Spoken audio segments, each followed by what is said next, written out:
Charles Oakley in the New York Knicks. After all the drama that went down at MSG, Stephen A. was at the Garden, and he took us even more inside, talking with Oakley yesterday on the Stephen A. Smith radio show. Listen up. I was there 4 minutes, and one of the guys I went to, all them guys are watching you, looking at you. I said, I don't know. They have to tell Dolan whenever I walk in the Garden. Then about 8 to 10 guys come out. We got orders. You have to leave. They said exactly to you, we have orders. You have to leave. You have to leave the building. Yes. That's when everything started. Did you say anything to James Dolan? No. So I'm going to walk in a place and just start hollering out, James Dolan, James Dolan. I mean, that's embarrassing, man. I did not do none of that. I didn't know the man was sitting in front of me at first until they walked over there. If I'm hollering something directly to him, how could he hear something 4 rows and everybody in the Garden hollering? I've been trying to sit down with this man for 4 or 5 years, find out what did I do to make him dislike me. All I did was play hard for him and gave him my heart every night. So he don't have to like me, but he didn't have a right to send. I bought my ticket to get in.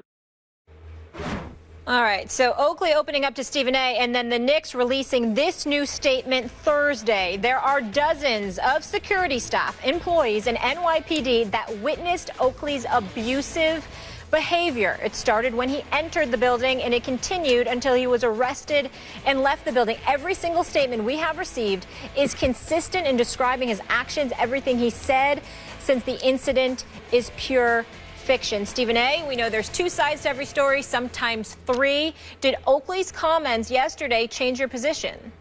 It didn't change my position. In the interest of fairness, I always try to present both sides. It's incredibly important to recognize that everything Charles Oakley has stated, the Knicks have emphatically denied. They said that it's not true, that he's incredibly erroneous and deceptive with his words. That's what their position is. My position is this. I have known Charles Oakley for 20 years, at least. He's never lied to me. I can tell you that. He has said many, many things over the years, privately and publicly. And Max, Molly, y'all know how I am. I'm a double and triple check. I'm gonna do it a week later, a month later, 6 months later, whatever the case may be. I have never heard words uttered out of Charles Oakley's mouth and turned around and found out that he was lying. The man hasn't lied. He states what he states. He means what he means. He says what he says, and he's usually incredibly unapologetic about it. So much so to the detriment of his own self. Max Kellerman, take it, for example, his words to me yesterday on my radio show. He sits up there and says, hey, I did what I did. Yes, I did. He said they weren't law enforcement officials. Had it been a law enforcement official that walked up to me and identified himself as the NYPD and told me to do something, I would have done it because I'm not going to break the law. He said, but some guard and security dude coming up to me and telling me that I have to leave even though I have a ticket to attend the game, I'm not going for that. Now, all of us would sit up there and say, look, man, it's Guard and Security. They got their orders. I know a lot of members of Madison Square Garden for Security. They're fantastic individuals who were incredibly reluctant for to years. Do And a lot of those guys have been there. A lot of guys who've been there for years at Guard and Security. You've seen them for years there. Yeah, absolutely. So the fact that they would sit up there, and they did it because they had to. I'm only bringing up that point, Max, to say this. I thought he was wrong to even treat Guard and Security like that because essentially they're enforcement inside Madison Square Garden. But Charles Oakley openly admitted he disagreed with me. They're not the police. They don't have a right to do it. So that's his position. And I only say that to say, listening to that, you would still attach a level of culpability and responsibility to him for that behavior. And he still stood by his ground by being honest enough to say he didn't agree with me.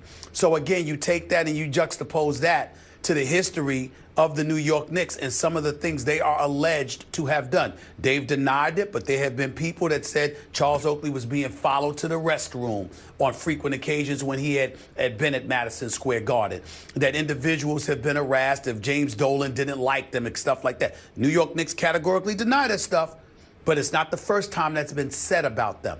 So again, Charles Oakley, in terms of veracity, truth, he does appear to have that on his side because most New Yorkers are not going to believe anything coming out of the Knicks' mouth. And then their statements prior, when the incident first happened with that one line where, he needs help, and then the follow-up to yesterday doesn't help their cause from a PR perspective, Max. First of all, that was a great interview on your show with Thank Oakley. you. That was truly excellent. And it was also this morning on Mike and Mike Oakley was on, and I had what's known as a driveway moment. In the radio business, what you're trying to do when you do a radio show is as people need to get out of their cars because they've arrived at work or at home if it's afternoon drive, and they don't want to leave. They can't get out. They don't want to leave. Right, I had a driveway moment with Mike and Mike. Your interview, that's excellent. And this morning also, Mike and Mike followed up. I had a driveway moment. I had to get out of the car to come to the studio. I couldn't get out because Oakley was saying things like, it was a little awkward at first, actually, on the show, but that also made it interesting. And eventually, Oakley was saying things like, look, when I go to the Garden, just when I show up, security has to report to Dolan that I'm there. Why? Why? What did Oakley do that it needs to be reported that he's there? Criticize Dolan or the Knicks in public? What, are you kidding? They deserve criticism. He's doing it out of love for the franchise, not because he doesn't love them. I feel even more pro-Oakley than I did yesterday. Look, you're a middle-aged man. It's a bad look for you to have to be physically removed in handcuffs from your former place of where you worked for 10 years to much acclaim. That's always a bad look. And Oakley's behavior, you could argue, was suboptimal that way. And as I said on the show yesterday, if law enforcement comes up, if a cop comes up to you and says, you got to go, and you say no, and then he starts moving you in that direction, you better keep your hands to yourself. Security, I agree with Oakley, is a little bit different. If another person puts their hands on you and you tell them, do not put I have a ticket, I have a right to be here, and the reason you're giving me for leaving and you're not law enforcement is not a good enough reason, I'm sorry, I'm not going, then they can try to put their hands on you, but they do so at their own peril, as we saw, and it's also perilous for Oakley. It's a bad look for him, too, and maybe a criminal act, we will see. But I feel more from a moral standpoint, or an ethical standpoint, I feel even more pro-Oakley than I did. If you look at the video, he didn't start it. You can say it wasn't by commission, it was by omission. In other words, he didn't start putting his hands on people. He just refused to leave, and that's a belligerent act, and that's what set it off. Okay, you can make that argument. Bottom line is he was a ticket holder sitting there. It didn't appear to me from what I saw, from the evidence I saw, that he was boisterous. Security, 5-6 guys came over. By the way, as Bomani Jones brought up on Highly Questionable yesterday, they immediately, it's not like one guy came over, they sent 6 guys over. So why did they do that? Because they figured something might be an issue. That's Charles Oakley, and he's not just going to want to leave for no reason. So I feel more staunchly that Oakley is telling the truth. As you mentioned, he's an honest guy. That's his reputation. And for the Knicks, you reap what you sow. You've been around in this town for 70 years, and your reputation over the last 17 years, Dolan's ownership, has taken such a hit that when you say something, it's almost unanimous in town. No one believes you. That's what it is. Well, like I said, I don't disagree with your argument at all from the moral perspective. I definitely think that you side with Oakley if you have to take a side. And like I said, I've never known him to lie to me or anybody for that matter over the last 20 years. But what I will say is that in the same breath, even he has to admit that although, he feels absolutely right in terms of he didn't do anything wrong and that he was provoked.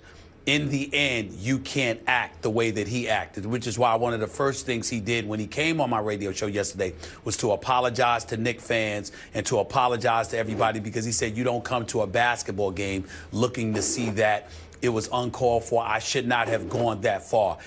In the end, those security individuals, they are essentially law enforcement for Madison Square Garden. It's not like Madison Square Garden is drowning, is drowned with NYPD personnel. There's a few guys there, but for the most part, that's Garden security. No police force in America is that large to just inundate an arena with local police officers. You have to respect enforcement officials. And in that regard, I just think that those individuals, middle-aged dudes, they're just collecting a check, trying to do their job to the best of their ability, that received orders from an owner who's literally sitting courtside a few minutes away from them. I thought he could have handled the situation better than pushing them, but I do understand where he's coming from. Well, following orders isn't always an excuse, but maybe it's an excuse this time. I want to be very clear about this. I'm not suggesting breaking the law or starting fights, okay? Is that clear? I'm not suggesting that. I am saying that one of the reasons New York and other basketball players, but especially Knicks fans, are rallying around Charles Oakley, it's not just his reputation. As he said, I mentioned this yesterday, he said playing basketball is like being a farmer. I remember I was a kid reading this quote thinking, that's right, Oak, unbelievable. This is why everyone loves you. You get up before the sun comes up and you work all day, right? That was his attitude, lunch pail, everyone respected it. But it's not only that why people are rallying around him, because this Knicks franchise, as the various iterations of their teams, have shown such little fight in them for so long. At various times, certain teams have shown fight, but for the most part, such little fight, particularly on the defensive end, which is perceived as an effort thing, as a heart thing, determination, a buy-in, that when Oakley shows up with fight in him, he's not going to let anyone put his hands on them. And everyone knows that the hostility is actually coming from the owner because he doesn't like the criticism, because he's thin-skinned and Oakley is speaking truth to power.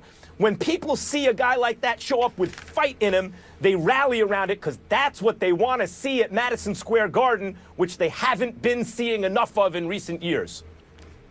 No question. The Knicks weren't the only ones taking hits, though, yesterday. So were the Cavs. Coming up.